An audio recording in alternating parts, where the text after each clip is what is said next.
You know, they say the perfect wave doesn't exist, but that it's in how much you trust the muscles in your body to spring into action at just the right moment. That it's in your fingertips where you first sense its energy.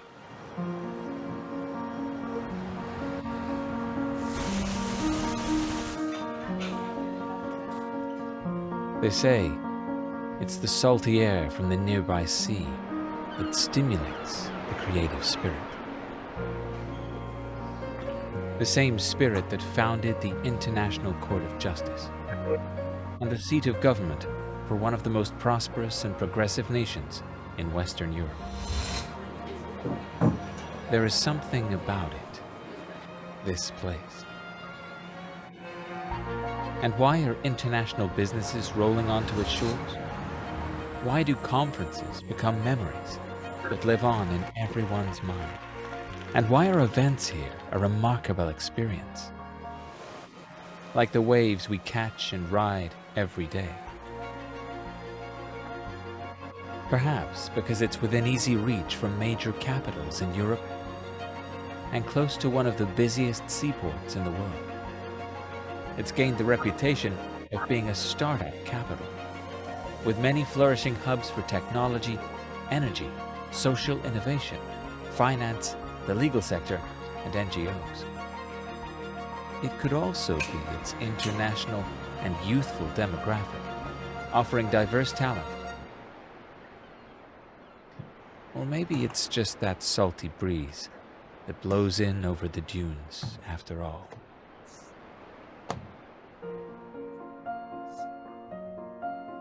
Whichever it is, we're here to help you become part of it.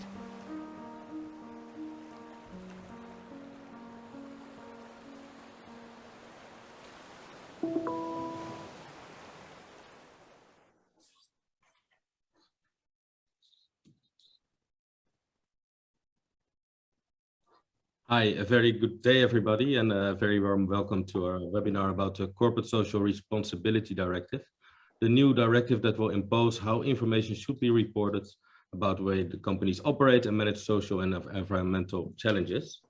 Let's run through some quick practicalities first. We will record the webinars and they will be made available afterwards, so you don't have to take videos of the screen and take a lot of notes. There is room for questions by the end of the webinar. Just throw them in the Q&A or in the chat. We'll monitor those and I'll try to answer those when we have time for that. The webinar is organized by the Hague Business Agency, and for those who don't know us, we're a publicly funded organization that assists foreign companies, NGOs, and international organizations with their expansion to the Netherlands. Not limiting to those, we also have foreign companies that call The Hague their home already. Some of the services we offer, we organize fact-finding trips, and then in the search for information, we try to connect companies to a wide range of trusted service providers, partners, and organizations, as well as governmental agencies. And we try to help to assist with the incorporations, getting a bank account, etc. But we also try to share some relevant information that might be applicable to your company, and that's what we're trying to do today with this webinar. Normally I help companies in the energy sector, but I also have colleagues helping NGOs and impact companies. But today's webinar is irrespective of sector, so it's applicable for everybody. I think it's time to introduce you to our valued guest. The first one is Femke Perlot Hogeveen. She works at Deloitte at the sustainability team. She's been working in several roles in the energy industry, and she currently works as a senior manager decarbonization. Femke and I actually, we know each other quite well when we've been organizing offshore energy exhibition and conference a couple of years ago. So great to have you here. Second speaker is Han Hendricks. He's Femke's colleague, also working at the sustainability team of New York. He's a senior manager ESG assurance, and he's an expert on ESG reporting and has thorough understanding of the Csrd. And last but definitely not least, we welcome Koen Eising, who works as a CSR director at Alliander. And he's so kind to share his experiences, insights in NFRD, ESG, and impact reporting in general. Well, that's a whole mouthful of acronyms already. We've been talking about CSRD, NFRD, ESG. Femke, maybe can you start explaining a little bit so we're all on par with information also for those who are a little bit less familiar with these topics? Yeah, thanks, Philip, and thanks for organizing and taking this initiative to start with. So indeed, a mouthful of acronyms, which is often referred to as the sustainability alphabet soup. So maybe to tackle indeed those key acronyms that you use. So CSRD is, of course, the starting point and main topic of today's webinar. So the Corporate Sustainability Reporting Directive. A directive aimed at increasing the transparency and comparability of ESG performance, replacing the NFRD, Non-Financial Reporting Directive, which is not even that old, but after evaluation by, in particular, the European Commission, was found not to deliver the desired effect in transparency and comparability of ESG performance. Now then, the last acronym, ESG, often heard, but starting actually now, maybe about 15 years ago, coined in the investor industry to assess performance of companies, to assess investments on their impacts in E, environment, S, social, and G, governance. So with that, to explain the basic terms that that you used in your introduction. Thank you very much, Femke. That clarifies a lot. And yeah, I'll just give it back to you. Maybe it's good to start a conversation about CSRD. Yeah, thanks a lot. And yeah, so already has some basics about this topic. Thank you very much, everybody, for joining. And thanks again, the Hague Business Agency, for offering this opportunity to have some knowledge sharing, and hopefully also some exchange and maybe questions from attendees on yeah, challenges that you encounter, or questions that you have if you're just starting on this topic. So in the next hour, what we would like to do together with my colleague Han and Kun Eising from Alliander is to look at the CSRD, but not only look at what the actual regulation entails. We will also be talking about that and start with that in a minute, but also look at, yeah, different perspectives on how the sustainability reporting landscape is developing, and yeah, what that could mean for your company, and how you can tackle that.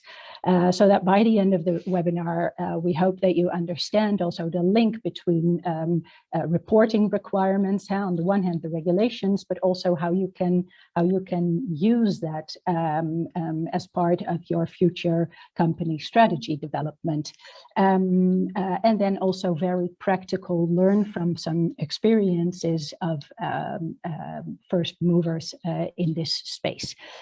So let me start with my colleague Han.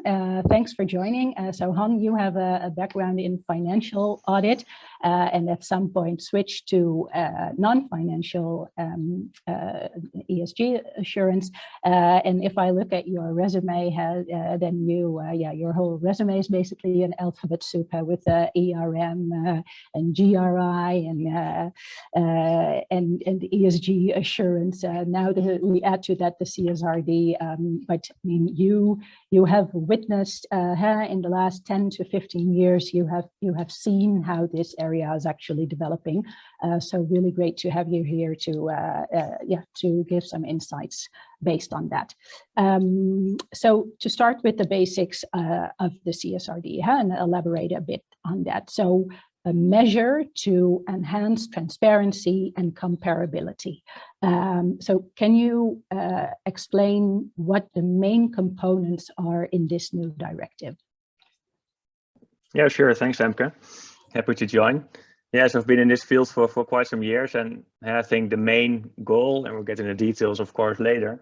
I think the main goal, and what we're really happy to see, is that the comparability of this data on ESG performance is really low at this time, and the CSRD is really helping in the coming years there to enhance that. I think the current directive, as you already mentioned, because there is already a directive which gives a reporting obligation to some extent to companies, is really, well, you could say vague, or at least not clearly structured, and not really black and white.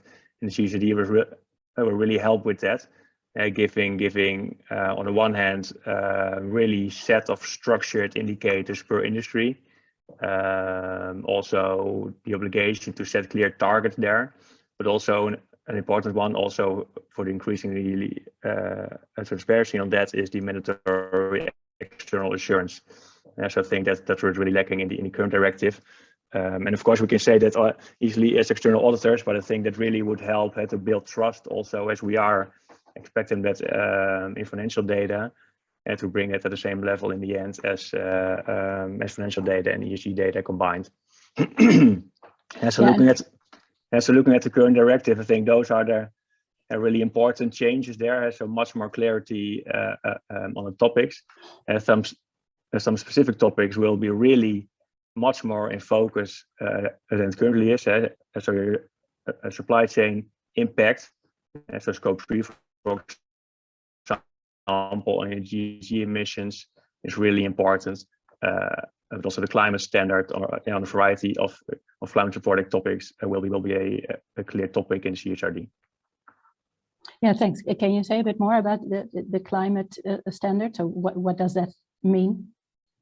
Yeah, it will cover a large variety of climate topics. So a strategy on climate adoption and mitigation, covering some specific topics on climate, for example, pollution, water, etc., biodiversity, circular economy are covered. And we expect, and that's maybe a good thing to mention, that the directive is still heavily under development. And the EFRA, the Commission under the EU, which is developing the standard, is really building the thing as we speak. So every week or 2 weeks, new prototypes come out. So it's not set in stone. I think those topics, as I mentioned, will be part of that. But it's good to keep in mind that the directive is still under development, and that the European Union really chooses sort of a revolutionary path there, instead of an evolution path, which we are quite common with financial data, of course, but really a big bang with the directive and a sort of now building to that when it becomes effective. Yeah, that's often heard. Where financial reporting standards took about a century to develop, the non-financial reporting requirements. We're doing that in 1 or 2 decades. Okay, thank you. And who does this directive apply to? Well, if you compare it to the current directive, I think somewhat 11,000 companies within the EU are affected by the current directive, and that the group will enlarge immensely. So it will go to nearly 60,000 and might be even more when also local government agencies, etc., come into scope. There will be some financial and FTE thresholds in there, as you can see in the slide. So balance sheet total thresholds, net revenue thresholds, and FTE thresholds. And to compare, for the current directive, that there's only a listed threshold. So the companies who are reports under the NFRD are listed companies with more than 500 FTE. So the group of companies in scope of the new Csrd will be much larger, and the companies will be not only the large one, but also the medium-sized companies. So I think that's really impacting on those clients. Yeah. Okay, and from when will this impact organizations? So the larger group of companies. Well, initially the idea was to have it effectively by 1/1/23. So companies reporting over the fiscal year 23. That's now quite recently a proposal is sent in to sort of postpone that depending on the company size. So as this now proposed, it's likely to be 24 and 25, as you can see in the slide. But it's still European Union, so we're not sure what the effective date will be in the end. But at the largest chance of it will be for 24 and for 25, depending on what company you are. Yeah. Okay. And so Philip mentioned that companies in the network of the Hague Business Agency are often companies with headquarters outside of the EU. How does the CSRD apply to those companies, or does it apply to those companies? Well, yeah, in basis, it would not impact initially. Yeah, so working outside of being based outside of the European Union would not impact those companies, but where it's still under development, as I mentioned, there's also a rather large chance that subsidiaries of non-European companies being in the target group criteria, so large companies will be in the scope of the CSRD regardless where the parent is, or if they are operating in the EU internal markets, or are in high risk economic activities, etc. There are a variety of criteria to be discussed now that will likely that those companies will be impacted anyhow. And besides the regulatory stuff, we see in the supply chain that a lot of suppliers and customers of those clients are already asking to disclose these performance indicators and to disclose on ESG data. So also when you are smaller or not directly in the target group of the CSRD, it's highly likely that you will get a request to share this information by a specific stakeholder, being an investor, a bank, or another party in your supply chain. Yeah. Yeah. Okay. That is an important point you make there. That you showed and you explained for what companies the CSRD will become in scope. But even if the CSRD does not apply directly to you, it can actually have an effect on you. Yes, absolutely. Yeah, we see some clients where we are either the advisor or the external assurance provider, and we see that those clients are asking their suppliers to come up with certain supply chain data on circularity or energy or whatever indicator there is relevant for that client. And you see that those supply chain partners are not that mature as the companies who are already reporting on that. So it's highly likely that more and more supply chain partners who are not directly in the CSRD target group will be impacted by this. Yeah. Yeah. Okay. Thank you. Now, thank you, Han, for explaining the basics here. Let's also invite Koen to join the conversation.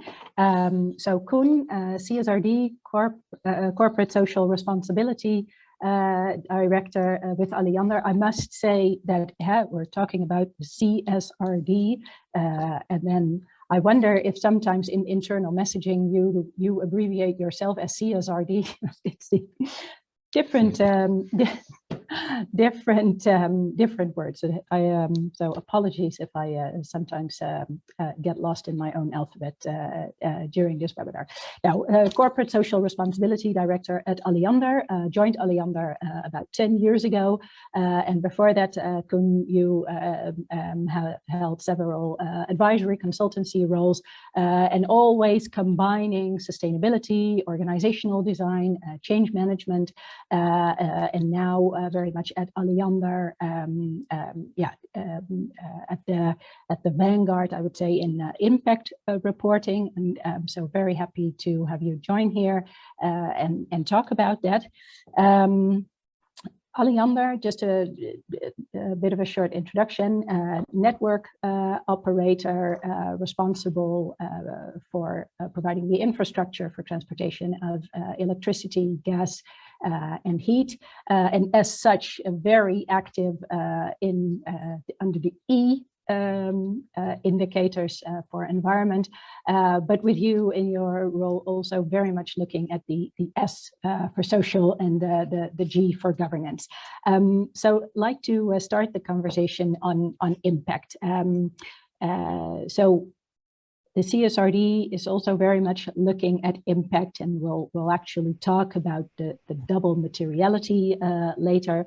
But first, a bit on the impact measurement that you have really started and grown at Alliander. Can you explain a bit what Alliander is measuring and disclosing? Yeah, thank you, Femke. My Zoom connection isn't very stable, so if I disappear, don't panic. I'll try to return as quickly as possible. Thank you. Yeah, we started with impact measurements around 2016, because I think that for every CSR professional, I think you're always very curious about what is the real value of your company. And we all know, and you all know, I'm also very curious about the real, the intransparent and the more indirect costs of the way we are working as a company. And when I heard about impact measurement, and when you're talking about true prices, I really took the chance to, well, get support within the company to measure this kind of impacts, but also to know the indirect costs and the true cost of my company. We started very simple with a couple of indicators, of which the data were quite good available. And we just elaborated this during the years. And now we have a little bit more mature impact model about, besides of the financial indicators, about 17 non-financial indicators. And these indicators are not measuring the output, but the deeper impact on society.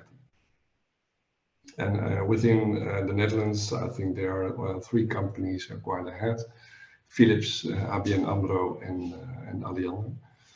And it's all started with not about the CSRD guidelines or European obligation, but just about curiosity about what is the real value of my company.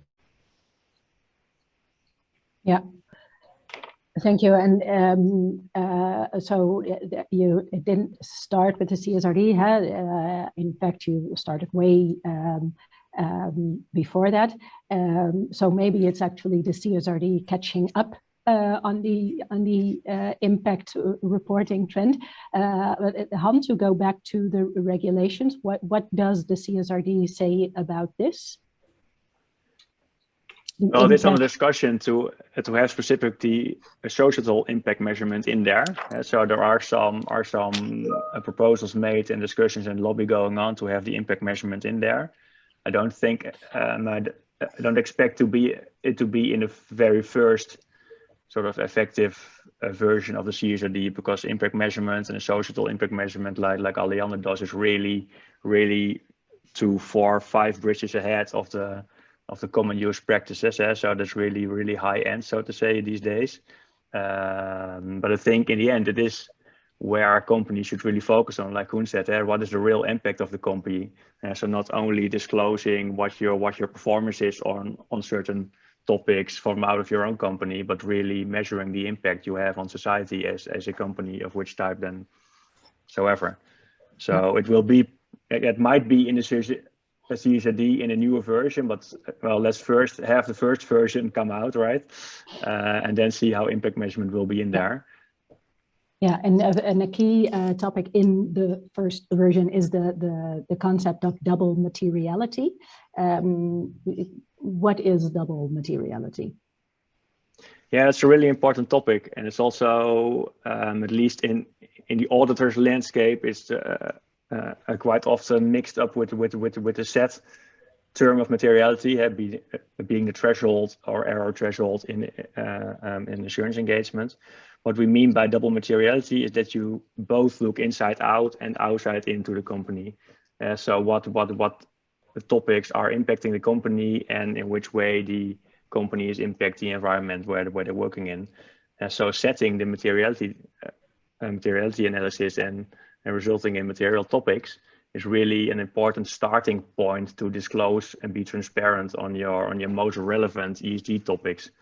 And CSRD will help in that. It will, as I mentioned before, it will set a certain small set of indicators by the regulation per industry, but the own materiality analysis, so come with stakeholder input, both internal and external stakeholders, and defining as a company yourself to set your most relevant topic to disclose on. That is really an important topic in the CSRD. And also, if you now are using, for example, GRI as your reporting framework, that is also a topic which is already mandatory. Yeah, acronym alert. What is GRI for those? Again, yeah, that's the the Global Reporting Initiative. So you could say that or see that as the IFRS of the non-financial information these days. Oh God, IFRS. No, I'll let that one. I'll let that one go. I'll just assume that that is a no. Koen, how did you, with Alliander, identify the most material topics? So Han mentioned stakeholder, internal, external stakeholder dialogue, looking at what matters most. How do you make that choice of what matters most? Just by, we did every 2 years, we do a survey among our stakeholders on what are the most important issues for a good company as Alliander. And this survey goes to our employees and also a close set of stakeholders around our company. And we try to refresh this every 2 years. Because it's quite a simple method, and I think it's very important to know what all the issues are, and what is material and what is not. And we also try to, in structuring our annual report, also look very closely about the top 15 of the most important issues. And does that always yield a clear picture? So I mean, yeah, with a background in the energy industry and now energy transition and decarbonization, of course, front and center of what we think about. But if you do an internal survey of what are material topics among your staff, does it? How do you? How dynamic is this kind of list? I think that in the first couple of years I worked with Alliander, it was quite a boring company. So the whole set of issues was quite stable, never changed a bit. But now we are in the speed of the energy transition, also on the war in Ukraine and the independency of the European energy supply. It is a massive transformation of not massive transformation, but we see very clear changes in what is material and what is not. For example, we are suffering at this moment in a very shortage of people to do the work. And also we have a very shortage of materials, components, very basic components to fulfill our work. So the fulfillment of our basic tasks is coming up very rapidly as one of the most important issues for an energy grid operator as Alliander. And the other thing is what we call innovation. And innovation, energy supply in the Netherlands is quite stable. But nowadays, with the upcoming hydrogen or storages or the change to electrical mobility, this all gives new kind of questions about how are we coping with these new techniques. So what you see now is that innovation and fulfilling the basic tasks are in the top 5 of the issues for a company as Alliander. Yeah. Yeah, okay. And maybe coming back, but still there's very safety is a very clear one. It has been there for all the years, but also reliability of energy supply is also very stable. But innovation and fulfilling your basic needs and basic tasks, there are new components there are increasingly important for our company. Yeah. I think Koen, you mentioned that the materiality analysis is quite an easy thing to do. It might be also from your end, right? I think Alliander is quite advanced already. You're quite used to perform such an action. But I think a lot of companies are really, who are maybe not so mature on a topic and really have to start with it materiality analysis. It's not that common to both use internal and also external stakeholders to determine what your relevant topics are to disclose on externally. So I think that's really a starting point where, and now with the thresholds from the Csrd dropping down to also medium-sized companies with 250 FTE, that's not that common. Yes, I think as we are in the sort of ESG landscape now and the space where you are in with Alliander. Yeah, so that's correct. Yeah, and to follow up on that, Han, so if indeed this is all new, then what are the key steps that you can or should take to prepare for CSRD? So we talked about materiality, defining the material topics. Can you elaborate a bit? What else should companies think of?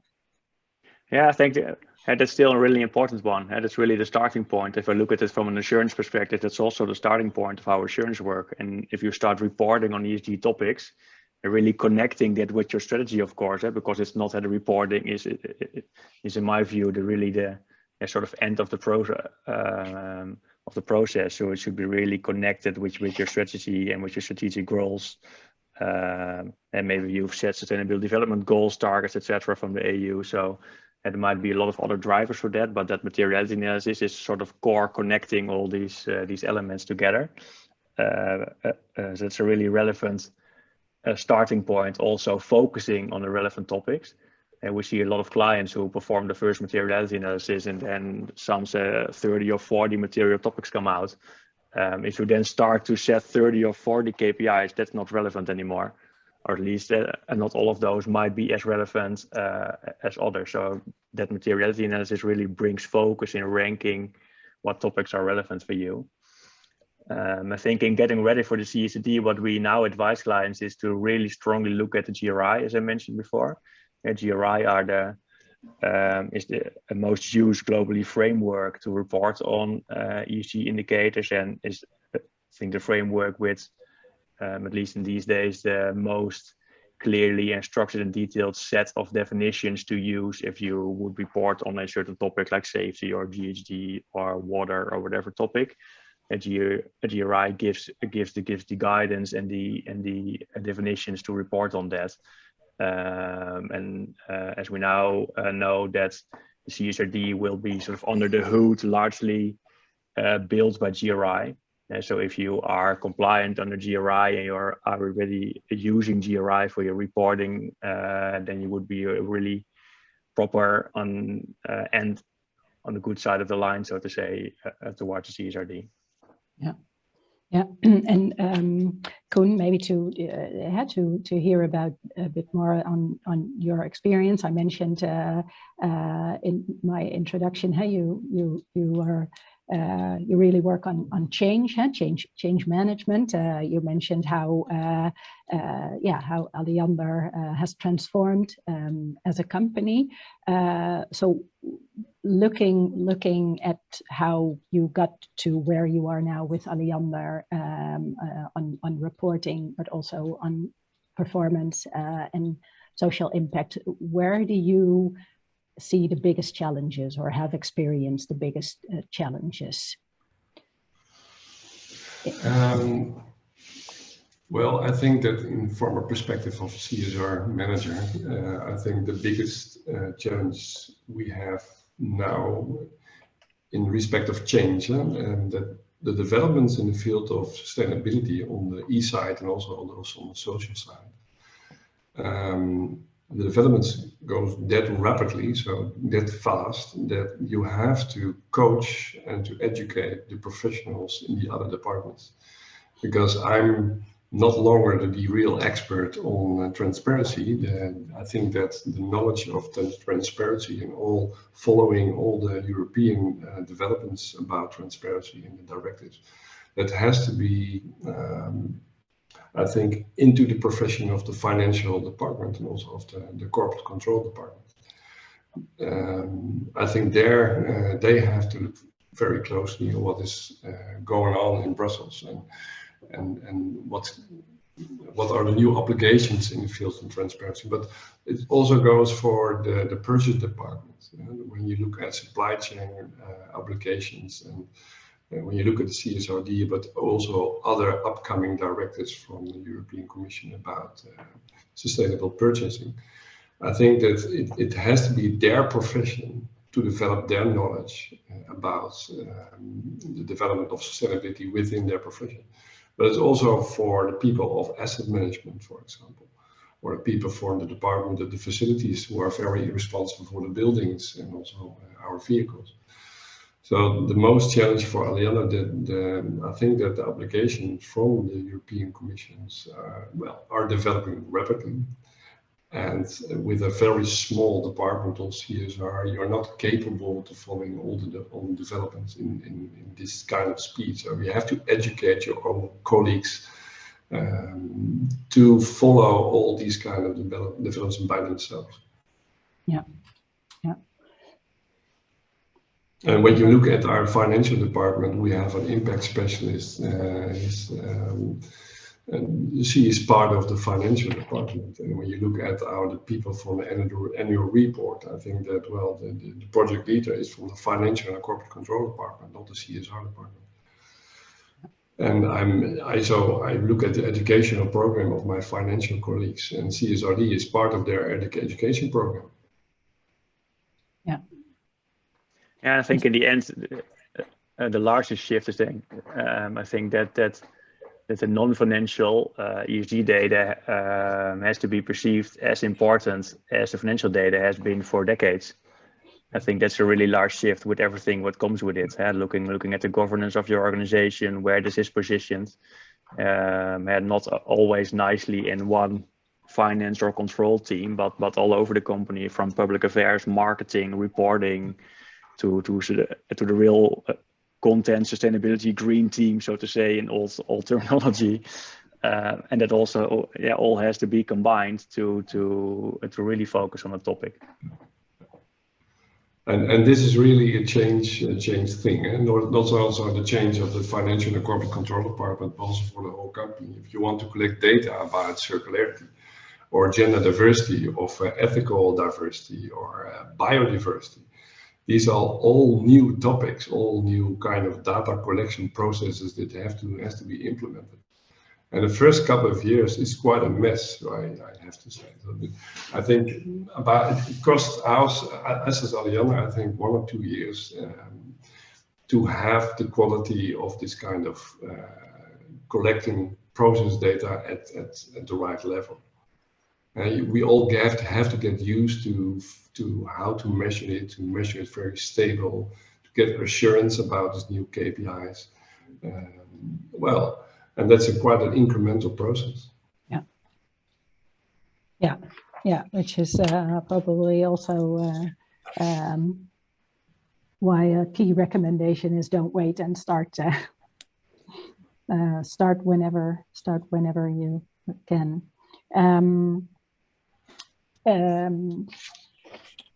I'm thinking, hey, you mentioned, bringing along your colleagues in the organization. And you have your team. What do you see within companies? Who is generally working on this? And do you see any trends there? Yeah, that's still quite broad. At the departments, as you mentioned before, I think that we really see it narrowing down a little to at least also align or connect to finance and control, where are usually the people who are used to look at data from a control and reporting perspective and from a data quality perspective, and all the operational ESG data coming from all over the place within the company. The data is not per se looked at from that perspective. So not nicely in one system, not from a control perspective to the data that you can really report out internally and externally on it. So we see that shift that finance and control is connected to it, but it also has impact on departments like internal audit. We see some clients where internal audit is really heavily involved in the ESG data already, in the same role as they have always been for financial data, but then now for the new topics on ESG. But we also see a lot of also listed companies where internal audit doesn't have any role on ESG performance data at all. And that's also impacting the data quality and the quality of the processes behind it. So really that shift from seeing the non-financial information as important as the financial information as we have for decades, that is really a big shift for all these departments or teams involved also in financial reporting. Yeah. And the data, I think, as you mentioned, Koen, the data is really important there, because those data from non-financial topics is usually not as structured yet as the financial data. Also because there is no really a set structure within the company, and you have GRI, but it's not compulsory, so it's voluntary to use. Still, you don't have to use GRI before the CSRD is there. So companies have a variety of definitions on the same topic. So that is not helping.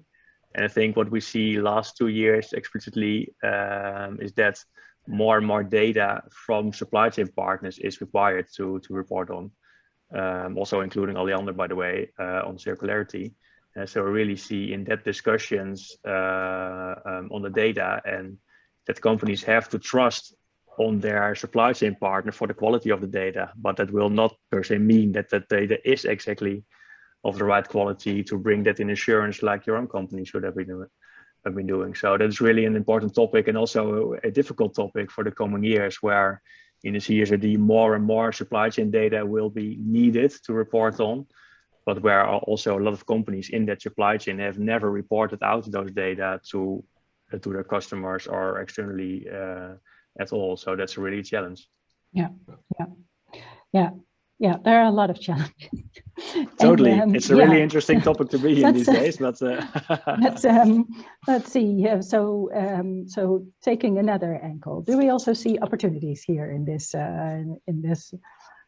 landscape of changing reporting requirements? Koen, and I go to you. What benefits do you see, or? Well, of course, the things like new obligation from CSRD and transparency helps me as a CSR manager. It helps me to create more support for the policies we do. And I don't have any discussions in the last couple of years about do we really have to measure these kind of KPIs on gender diversity or circularity. There's no discussion about it. I think the CSRD helps that. It helps that to create a support base for people in the profession like I. And the other thing is, I think we are going also with the CSRD, it's a stepping stone towards the financial risk. So if you're not investing in circularity, you're not investing in gender diversity or in biodiversity, that will lead to some kind of financial risk for the company. I think that the CSRD is stepping up towards this kind of thinking. And within my profession, and I'm very into sustainability and also creating another kind of world. I think that looking at this kind of financial risks of your sustainability policies, I very welcome it. I think that helps to the paradigm shift when we're not only interested in the money-making machine, but also in the value creation of companies. Yeah. Yeah, and maybe a bit back on impact, because you, in addition to your CSR director role at Alliander, you are also active with the Impact Economy Foundation. Can you say a bit more on what the Impact Economy Foundation does and how this links? Yeah, like the CSRD has to contribute to what Hans said about comparability. So we can compare the performances in terms of carbon policies or circularity policies better than we can do at this moment. But the impact reporting, when you switch to not only measure the output, but also the deeper societal impacts of your company, it also has to be comparable. We want to make this also kind of mature language. And the Impact Economy Foundation is trying to set a new standard for impact measurement. And I think that there are about 3 places in the world where they're working at this kind of international standard for impact measurement. And Impact Economy Foundation is working close together with Harvard. And the standard they are developing is called the impact weighted accounts. And this is one of the 3 standards in the world is now developing at this moment. And as Alliander, we hope that the other companies like Alliander, the water companies or railway companies, we are already work very closely together with the impact measurement. So I think within 2 years, our impact reports will be comparable, but also only for this very small sector, it's a huge sector, but a small amount of companies. And we are working with the impact weighted accounts at EWAF framework, and we hope that we are setting some kind of standard that helps all other companies to start with this kind of measurements. Yeah. And maybe if I'm connecting that to also the opportunities, I think now with the CSRD coming in and also towards in the future more and more impact measurement, I think companies can also really distinguish themselves on the actual performance. It will for sure give an administrative burden to a lot of companies because they have to do more and report more. But I think if you see now in the market that ESG reporting also has a sort of feeling sometimes on greenwashing, right? That you have a nice report and your companies seem to be really green, but if you look deeper in the data, then there's a lot of gray at the back end. So the Csrd with the structured approach and the structured same topics really being comparable gives also the opportunity for companies to distinguish, and companies that are not performing that will also be really in the spotlight there, because more and more rating agencies, investors, banks, etc. will look at these indicators. And if you're not performing well, but you have to report, then you can really distinguish on that. Yeah. There's one thing that we did not touch upon, and that is very good to call out now, the EU taxonomy. Talking about comparability and the set of standards there. So maybe, Han, can you quickly explain the connection there between CSRD and taxonomy? Yeah, sure. To include another name in there in ESG reporting, taxonomy is a specific part of the CSRD. For some listed companies, it is already applicable from last year. So we've looked at it quite extensively in our assurance engagements already. Taxonomy is, you could say, a sustainability or ESG thoughtware, but then reflected in financial streams. So the taxonomy gives a large variety per industry of green activities, so to say. And companies have to assess whether they are eligible to these green activities, and then disclose out on 3 KPIs, being their percentage of green revenue, CAPEX and OPEX.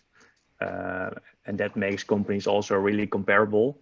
That's also heavily in development. So every year the taxonomy will be more in depth effectively for a large group of companies. And when the CSRD is effective, it will be integrated part of the CSRD regulation. And that's also a new way of thinking on the financial data. So a lot of companies have never before classified their financial data to these kind of green activities. So that's also a shift in view on that. Yeah. We have a couple of questions from the audience. So one is from Emanuele Ganelli.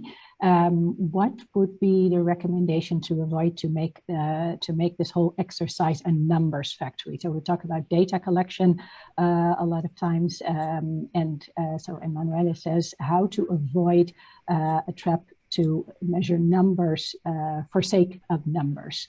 Who would like to take a first answer on that?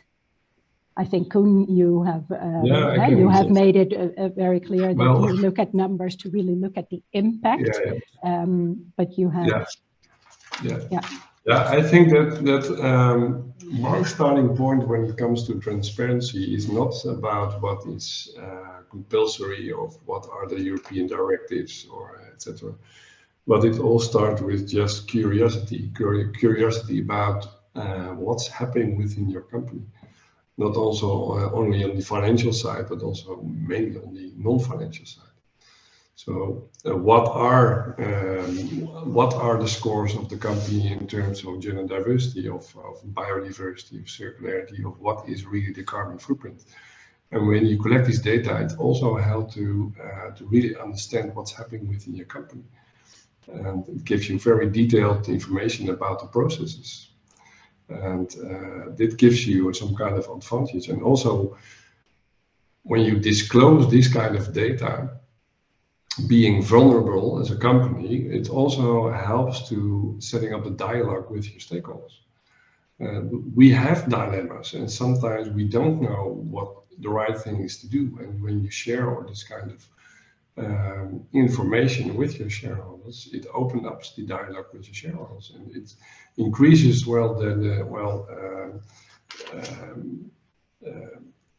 how you say this, the more data you share, the faster you will learn about your company.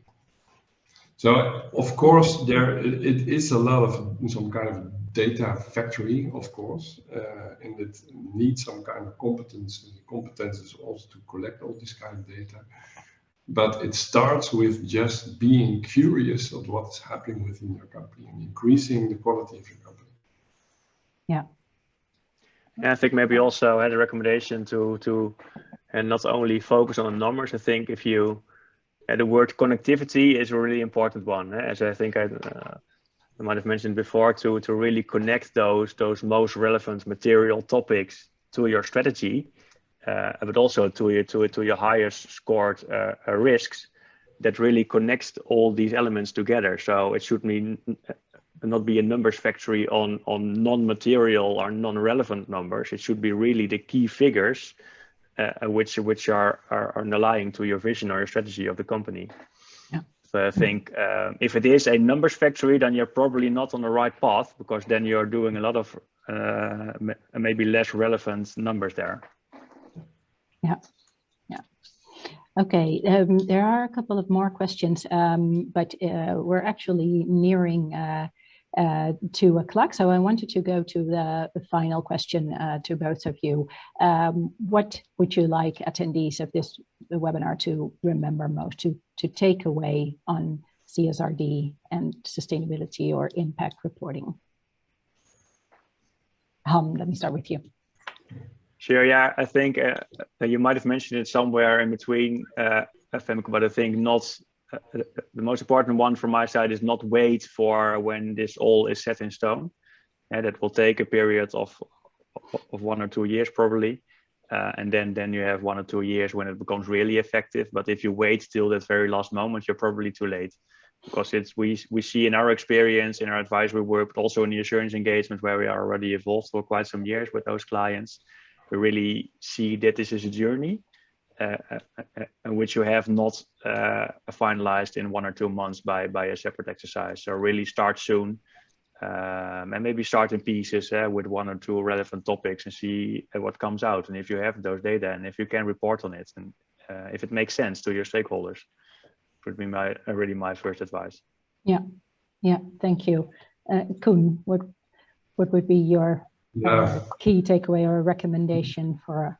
Well, from an idealistic point of view, this is also, of course, it's all about data, but it's also being transparent, collecting these kind of data is trying to build a better world with your company as a vehicle. And I hope that we never forget this, that behind this, we live in a world with a lot of challenges.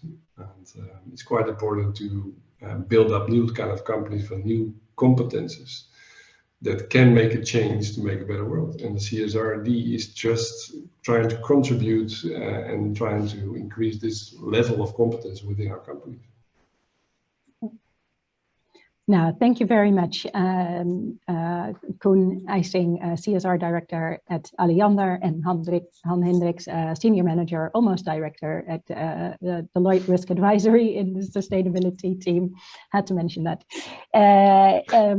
Okay, some key takeaways on my behalf. Thank you very much for your attention. I think what we try to convey today is that the reporting landscape is changing and also offers a lot of opportunities, as Koen and Han said, to look at your company, to indeed build on the data collection that you're doing together with your supply chain, and emphasize or reiterating what Koen said. It can be a mess at the start. We're all learning, but if you're transparent about it, work with both your supply chain and customers, if you can as well, and investors, then ultimately you can look at the impact your company is having now and in the future. This is both relevant for companies for whom the CSRD is applicable, as well as not, because you can be in the supply chain or value chain of the companies under the scope of the CSRD. Thank you very much. Thank you for your attention. Thank you very much, the Hague Business Agency, for organizing this, and I will hand over to Philip Mulder for final remarks. Thank you very much. Yeah, thank you very much. First of all, to the audience, but a special thanks to you, Han, Femke, and Koen, for sharing your insights. I think this has been very helpful, and yeah, this will definitely help companies getting prepared for CSRD. But I also understand that there's still some questions that we couldn't answer in this webinar. For those who asked those questions, we'll get in touch with you directly. And afterwards, we'll also share the contact details of the speakers. So you're always free to get in touch if you want to know more. And yeah, we'll also share the recordings of this webinar so you can forward it to other colleagues in other departments if necessary. So yeah, I guess that's leaving us to yeah, wishing you a very nice day. Thanks again, and good luck. Bye-bye. Thank you.